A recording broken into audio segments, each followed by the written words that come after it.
mental health disorders, mental health treatment, therapy, what to expect from therapy, if you would like to become a therapist. All of those topics are things that I cover in my live streams. And today I would like to talk about brain fog and anxiety. Brain fog is one of those terms that's being more widely used, um, and some people understand what it means and others don't. And just to start off, let me say if you are having, and it can be caused by a lot of things, by the way, including medical conditions. So if you're experiencing brain fog on a regular basis, it's a good idea to seek out um, some medical attention. Always a good idea to rule out physical causes for anything that you're experiencing before concluding that it's, quote, just anxiety. Anxiety, and not to minimize the experience of anxiety, because anxiety can be overwhelming, it can be paralyzing, and really disruptive to people's lives. So that's what, in part, what this broadcast is about, to talk about anxiety and provide information and hope that if you are suffering from anxiety disorder, there are really good therapies out there and help is available. Okay, so what is brain fog? And I'm also going to tell you about a study that was done about anxiety and brain fog. So in a nutshell, it's when you're feeling less mentally sharp and having a lot of difficulty focusing on things. You might be feeling numb, your thoughts might be numb, your emotions might be numb, and then engaging in everyday activities might be just difficult and challenging. Some people describe it as like kind of being in a haze. Um, it might be difficult to plan. It might be difficult to have the energy to do things. So things of that nature. You might forget about things that you need to do and don't get them done.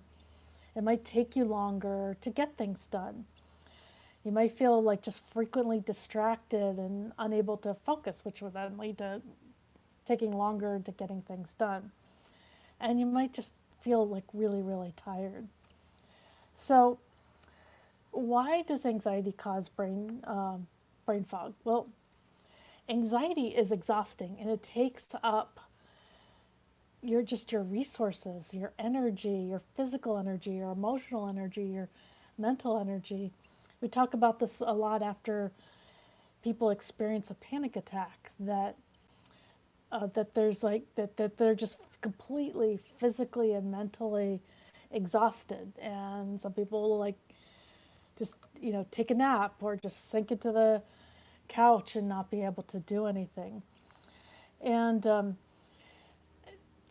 but interesting. I want to just talk about one study that was done like 2012ish, where um, people gave uh, the researchers. Oh, hello, Peter. Welcome to my broadcast. And the researchers gave people different tasks to complete, and then they looked at how the anxiety interfered with completing those tasks. Well, I'm happy to be here, and you could probably tell that I am relatively new to HAPS. I migrated over from Periscope and really enjoying the platform, and just happy to happy to have a place to start live streaming again. Um, so, well, thank you, Peter. I appreciate that. So, um, and if you followed me before on other platforms, you often know that I talk a lot about anxiety is not all bad. Anxiety is what protects us from danger.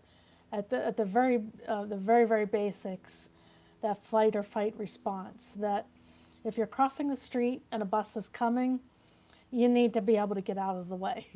And to get out of the way, you need to run away from that bus. So When our body gets the signal that danger is present, it gets us ready to deal with it, either by running away from it, fighting it, or freezing inside of it. And freezing is good for things like a grizzly bear. Or in other situations, like a black bear, I'm in California, so I'm talking about bears. Black bears, it's better to make a lot of noise and be really big and, kind of like fighting off the danger. Well, when the body gets us ready to deal with danger, that takes a lot of resources. And if you're using them, you don't think about that much when you're running across the street. But if the anxiety is more coming from thoughts, for example, and you don't need all that energy to deal with the danger, but the body doesn't know the difference. So anxiety, that's why it taps a lot of our resources. A certain amount of anxiety can be useful. Like say you are studying for a test or preparing a presentation. It can be motivating if you. I don't know if you've ever been in this situation where maybe you didn't have enough anxiety preparing for like a talk. I know I did that once. Once was enough, and the talk didn't go as well because I didn't put as much effort into it that I usually do for some reason. But at a certain point, anxiety becomes counterproductive. So it's like if I could draw, to like it kind of curves like this. For a while, anxiety is useful in terms of being able to prepare for things, study for tests, that sort of thing. But if there's too much anxiety, then it becomes problematic, paralyzing, and draining. So in this study, they were looking at the effects of doing various types of tasks and the relationship with anxiety. And an interesting finding was that if the task were more simple in nature, thank you, Peter, then the anxiety that the people were currently experiencing was actually more interfering.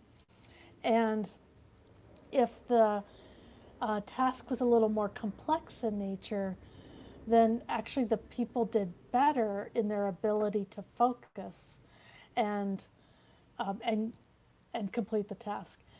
And and I know I'm not just the way I'm describing this study is not doing it justice, but in my clinical practice, I see that quite often that people will tell me that certain things that they need to do or get done will sometimes take up so much brain space that their anxiety is not so much of an issue. It gets pushed away. Thank you, Peter. It it becomes, yeah, just like their brain space is focused more on the work that they're doing, particularly like if it's, they're passionate about the work that they're doing, and it just occupies all of their brain space, then the anxiety is not so much an issue, which can be helpful for the moment. It's not a long-term solution to learning how to manage anxiety, but it's a good concept to know that our brains can only handle so much, and different types of things are going to impact the way that we experience anxiety. So let's see. So that's what I wanted to tell you about that study, and then just to reiterate what I said a little bit earlier, that brain fog, the concept of brain fog, happens for a lot of different reasons, um, other mental health conditions or medical reasons. So it's always, always, always important to have a good relationship with a medical doctor, your family doctor. You get things checked out, get a good diagnosis. Um, Psychologists and psychiatrists, I'm a psychologist. We have doctoral degrees. We do not prescribe medication, but we can diagnose different disorders like anxiety, depression, attention deficit disorders, things like that. Psychiatrists are medical doctors who do prescribe medications that are used to help treat some of these disorders, and they can also make these diagnoses. So, um, so things like depression, ADHD, PTSD, they can all um, have symptoms of anxiety and brain fog. So I do talk a lot about PTSD and in my live streaming. Anxiety is often a symptom that comes with PTSD, but PTSD is not an anxiety disorder. And so, there's, and I talked about this in a previous broadcast, there's a difference between experiencing anxiety and experiencing an anxiety disorder. And because we all, at the very basics, we all experience anxiety. And I was just talking about how it's a healthy, protective part of our human existence, but that can become problematic.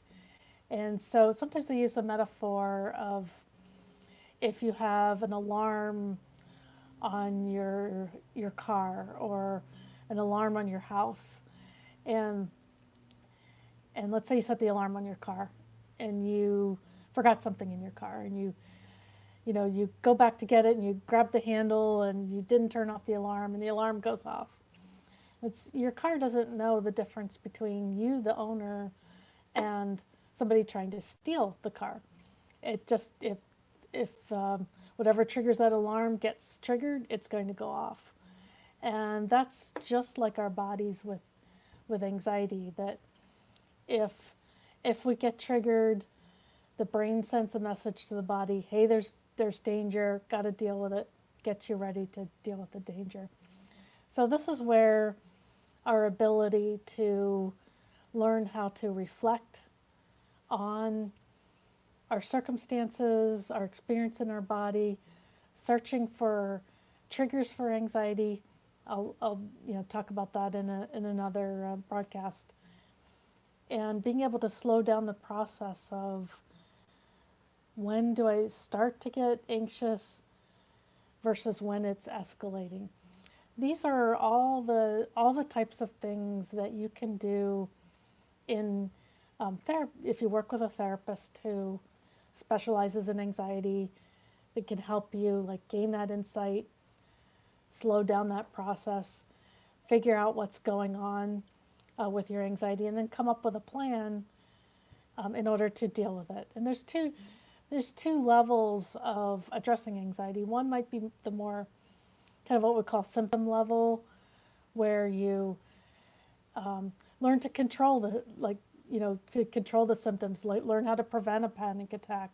So those would be things like abdominal breathing, progressive muscle relaxation, self-talk, all these like I guess tools to manage anxiety. But then there's the other level of, well, what went on or what's going on that got your anxiety going in the first place? What's at the root? What's at the root of your anxiety? And that's the deeper level that I think is also important to deal with and address and uncover, so to speak. And in order to resolve the issue on a more permanent level. So anyway, those are a few thoughts about anxiety, a few thoughts about brain fog, and brain fog as it relates to anxiety. And like I said before, that anxiety is not the only cause of brain fog. So you if you're experiencing brain fog and it's interfering with your daily life, you definitely want to get that checked out and try to get a clear picture of what's going on for you. If you're watching this broadcast and you are experiencing a crisis, and by crisis, it can be anything from just panic attacks that that are scary to you, all the way up to you're, feeling really depressed or feeling suicidal. There are trained crisis counselors that are available 24 hours a day, 7 days a week via text. It's the crisis text line. Their website is the crisistextline.org. And if you're in the US, you can text hello to 741-741. In Canada, it's 686868. And in the UK, it's 85258. And you can talk to a trained crisis counselor. Their motto is, and I have no affiliation with them, by the way, but their motto is that we take you from crisis to calm. And then they can connect you with resources so that you can, get more substantial care for whatever issue that you're dealing with. It's an amazing resource that I know they're growing to other countries. If you're hearing this and you're saying, wow, I'd love to become a crisis counselor, they are definitely in need of volunteers, and they will train you, how to do that work. If you want to look for a therapist, a really good resource is psychologytoday.com, and there are therapists in every state in the U.S. on that website and in some other countries. There's some psychiatrists on that website too. And what I like about Psychology Today is that therapists have their pictures up. They have little blurbs about like who they are, what they do, so you can kind of often links to their websites, so you can get a little bit of a feel for someone and then decide if you would like to contact them to start therapy. So in the future, I'll talk a little more about therapy itself and what to look for, and like kind of signs of a good therapist, all of those topics. So thank you for subscribing, Joe. I appreciate that, and thank you for being here. So I will wrap it up there for today, but I appreciate everyone that came in, and thank you, Peter, for the Super Heart Award. I think that's my first one.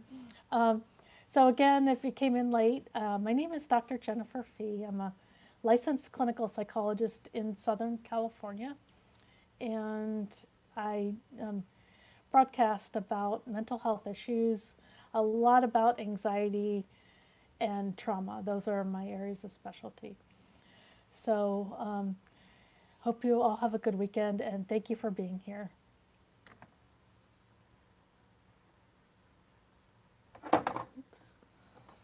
Of course, ending is a little awkward, huh? Oh, Mark, I missed you. Thanks for coming in.